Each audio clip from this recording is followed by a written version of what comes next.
So my task tonight is probably not to answer all of the questions that I've been challenged with, but to talk about advanced care planning. And I'm really, I guess, going to talk about it a little bit in terms of some of the work that we're doing as part of Advanced Care Planning Australia as well. So I am a physician. I work at Austin Health in Melbourne, and clearly we get involved in lots of complicated conversations, but I guess my dream would be that the first time that we actually have to have these conversations, hopefully people have actually thought about some of these things before, because many of these patients, although they might actually be new during their urgent emergency situation, many of them, perhaps most of them, have actually had contact with the healthcare system. So a lot of the work that we do is across settings.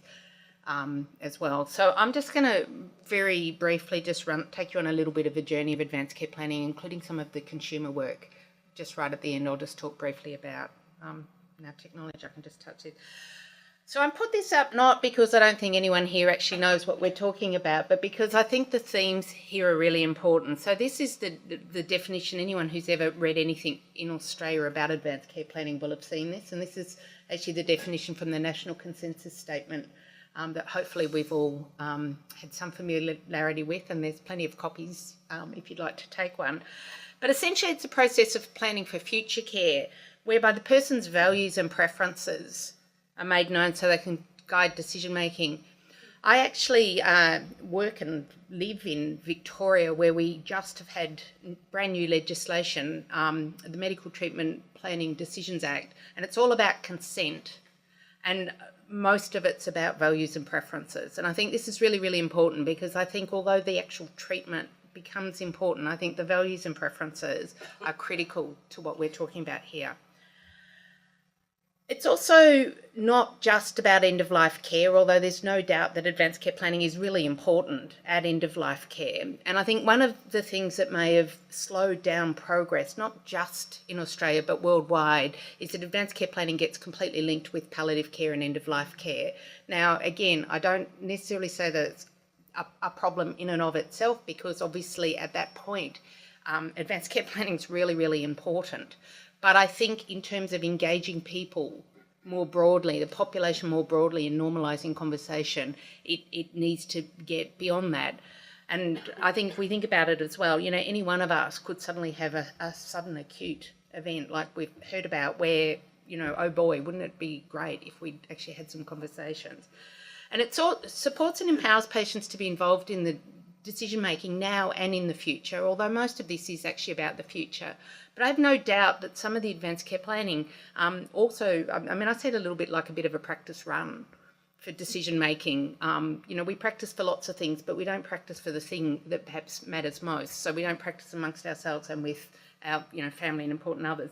And it does also respect the right of the individual to think about and how decisions are made. And I put that up because I think over the time, I've been working in advanced care planning for a long time, and I actually think we overplay autonomy and we underplay relationships in a lot of this sort of area. I used to think it was maybe when I work in a fairly multicultural hospital, and I used to think that, you know, maybe it's a bit that the Caucasians think this and the non-Caucasians think that. But I actually think most of us work within relationships, and that's really important. So for some people, the primary focus is primarily on autonomy. So me as the autonomous person want this, and I'm going to do everything I can to get that. And I might even write it down in a legally valid advanced care directive.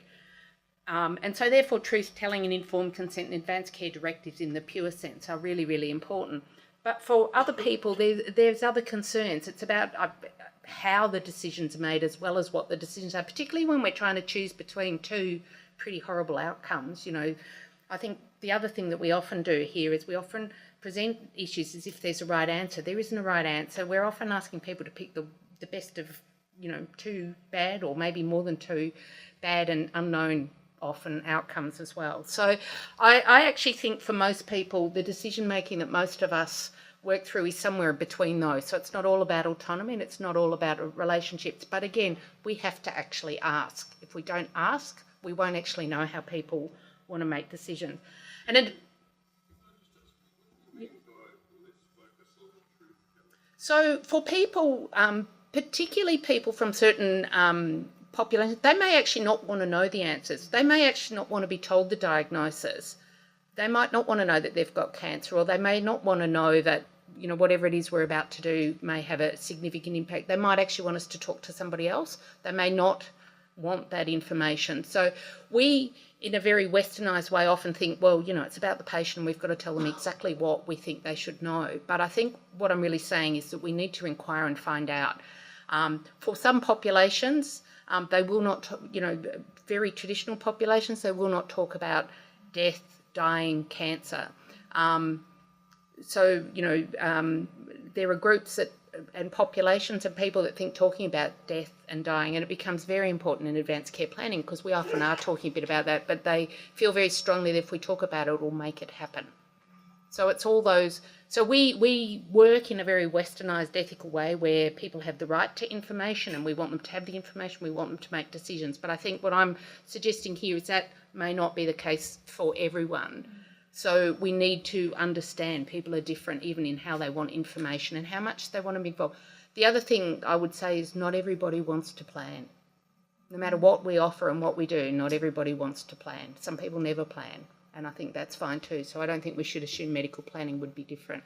So hopefully that makes some sense, yeah. So an advanced care directive, and this is brought, is a written document recognised by common law or specific legislation, and it's completed and signed by a competent adult. And I think many of us that work in healthcare, this is what we want people to do. But the reality is lots of people don't choose to do this. And in Australia, there's 8 different pieces of legislation which makes national work complex, but fortunately things are starting to align a little bit more. And it can record a person's preferences for future care and or appoint a decision maker to make decisions. And again, depending on where you live and exactly what you do, there are different ways to do this. But broadly speaking, you can write down preferences and values, you can write down specific treatment, and you can appoint a decision maker essentially everywhere in Australia. Broken the computer. And I think talking about the benefits, and I suspect we all know this, but there's increasing evidence to actually show that it's beneficial to patients because it helps them clarify wishes and helps them have conversations. And it also helps them perhaps identify where maybe the focus of care needs to change, and they might prefer a more comfort care focus rather than maybe a save your life at all costs sort of focus. It's not always as simple as that, but that's important. It assists family and friends to be able to act in the person's best interests or in substituted judgment in the places where that's relevant, and be less burdened by the uncertainty, the stress. There is nothing worse than a family member feeling like they've had to make a really hard decision. My mother thinks she killed her mother in 1988. My mother's still alive and she still talks about it all the time. My grandmother was 83. She was never going to survive. So when it goes wrong, it can go really, really wrong. But it also helps us as health professionals. So again, as health professionals, this is what we want people to do. We want them to come in a little prepared. We want them to have thought about the decision making, and we want them to have been able to articulate some preferences so that we can follow them. But as we've seen and heard, it doesn't always work like that. And also we don't always know. I mean, a lot of this relies on the fact that we actually know what's going to happen to people. And I think part of the uncertainty we've been talking about is, you know, clearly we don't always know what's going to happen, and I think it does affect us all wondering, you know, does the decision we're making or we're supporting a patient to make, what impact's that going to have? So there's quite a bit of evidence. Before this paper was published in 2010, there was almost no evidence around advanced care planning. We all thought it was a good idea, but there wasn't a huge amount of evidence. And we did this study at Austin Health with elderly medical patients, and essentially it showed, one, that you could do it, 2, that family came on board, and in people that actually, where people here actually died, there was improvement, less stress, anxiety and depression in the surviving relatives. And I think that has probably been the thing that's motivated me almost as much as actually the care for the patients. But we also think that the patients got end-of-life care consistent with their preferences. That doesn't mean we blindly followed them, but it was consistent with their preferences. Since this study, there's been huge amounts of literature. It's a bit hard to keep up, but there's a lot of literature showing that it improves quality of care, including end-of-life care. So it's really, really important at end-of-life care, even though what I said before is we're trying to move it a bit forward from that. It reduces aggressive care near death, particularly aggressive unwanted care. and increases the likelihood of dying in the preferred place. Now, that doesn't mean it's all at home or it's all not in hospital, but it gives people options. And often we're looking at trade-offs when we talk to people. You know, what are you prepared to do and what's the trade-off? So if you want to die comfortably at home, but you're here at the hospital having some fairly aggressive treatment, that may not be able to happen. So, you know, how are we going to manage this? How are we going to work through? And it's the balance. And it empowers the patients now as well as in the future. The number of times we've had advanced care planning conversations where now changes as well as potentially future. And I've talked about the reduced anxiety and depression. And I think there's no doubt that health professionals benefit where there's clear decision making and where we can make decisions based on somebody's preferences. Unfortunately, it doesn't happen as often as we would like, where they come in with maybe slightly more developed preferences. So the key components, the surrogate or the substitute decision making is really important. So it's about identifying who that person is, and the next bit of it is actually having discussions with it. In all places in Australia, there's mechanisms where people can either legally appoint their decision maker, or alternatively it can be determined with, it varies a little bit. But it's not just about the determination of the decision maker. We actually want the conversations, because we know, and we've seen evidence, people may not know what to do. It is going to be much easier if there's been discussions over time.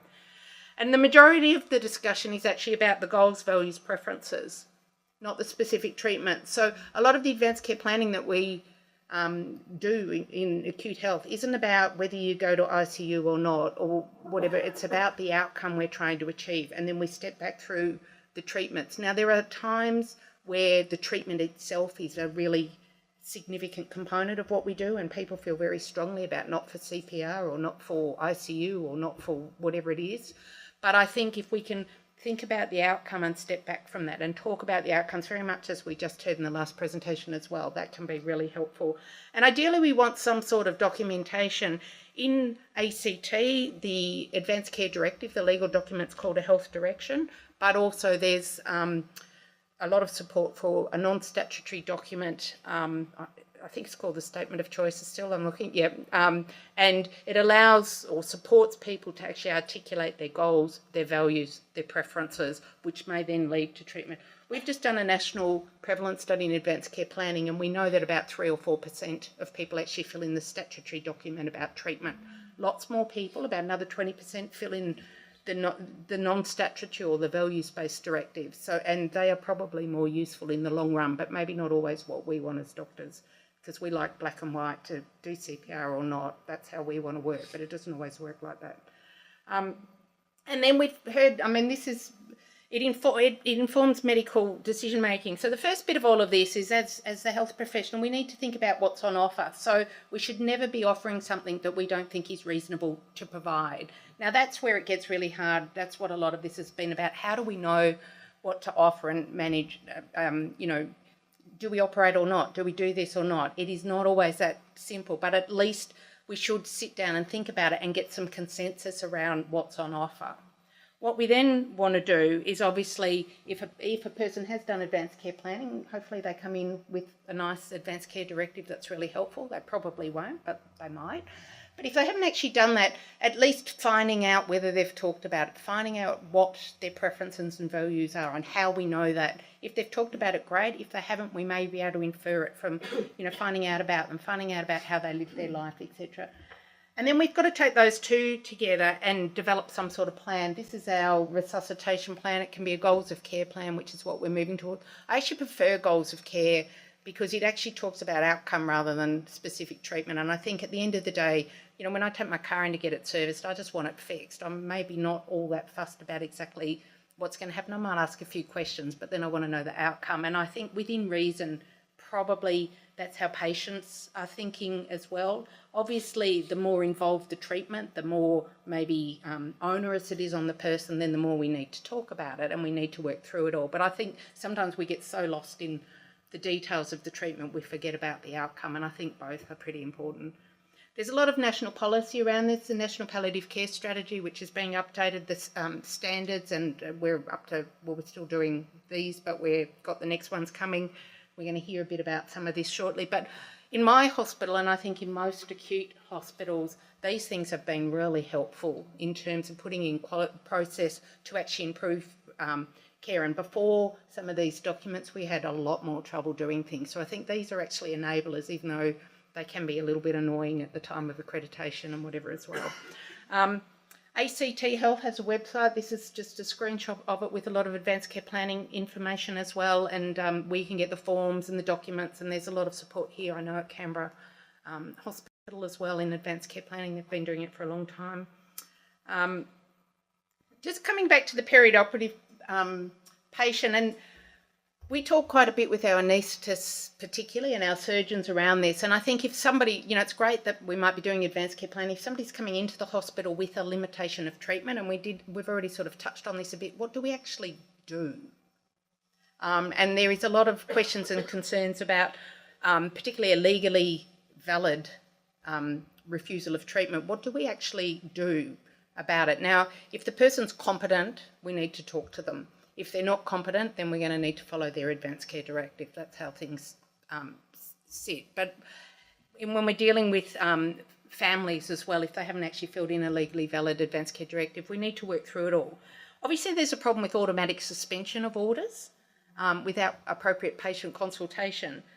But at the same time, there is also an issue with us as health professionals doing something that might actually cause problems. So how do we navigate through that?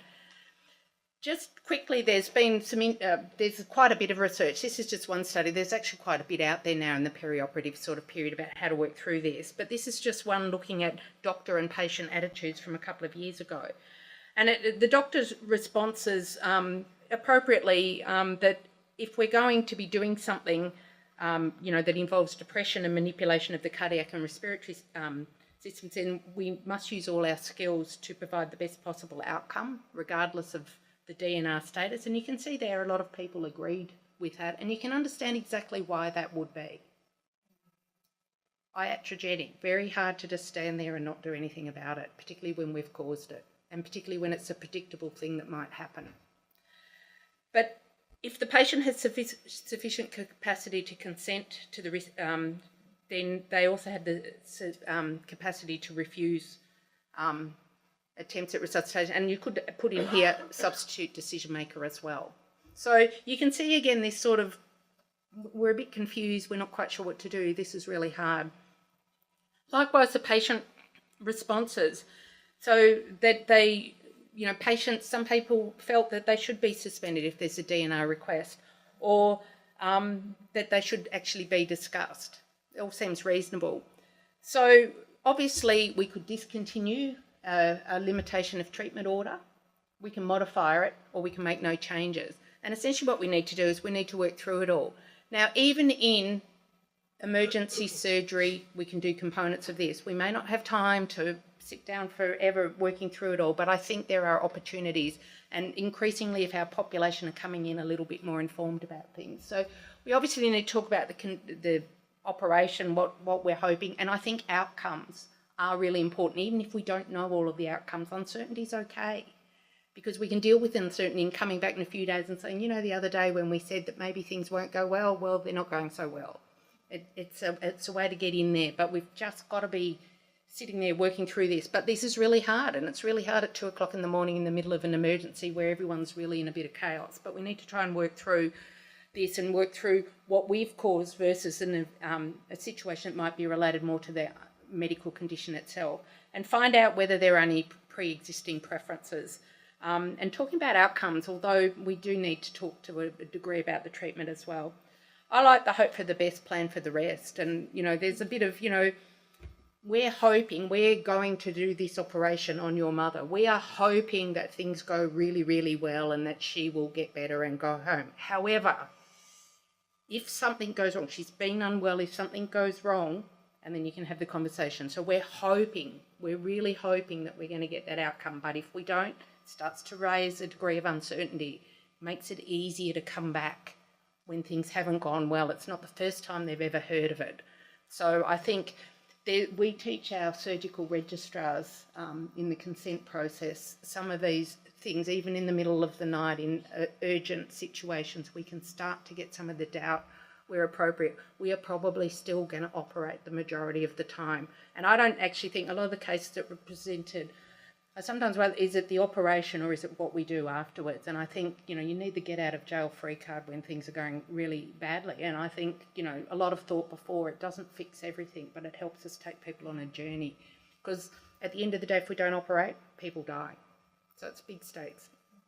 And then we need to document it and have a plan. And we might go back and reinstitute the limitation of medical treatment order after surgery. There are times when the person will insist that the limitation of treatment order stands. I think it's then up to, a decision about do we operate in the first place. And I think, that's complicated as well. And I think a whole lot of things will feed into that. But it might be that the patient feels so strongly about it. And then it might be, well, that's okay, but maybe an operation isn't the best thing to do here. Maybe we need to do something else. There's a lot of information. Advanced Care Planning Australia has been, we're Commonwealth funded to do a lot of work for people, for health professionals.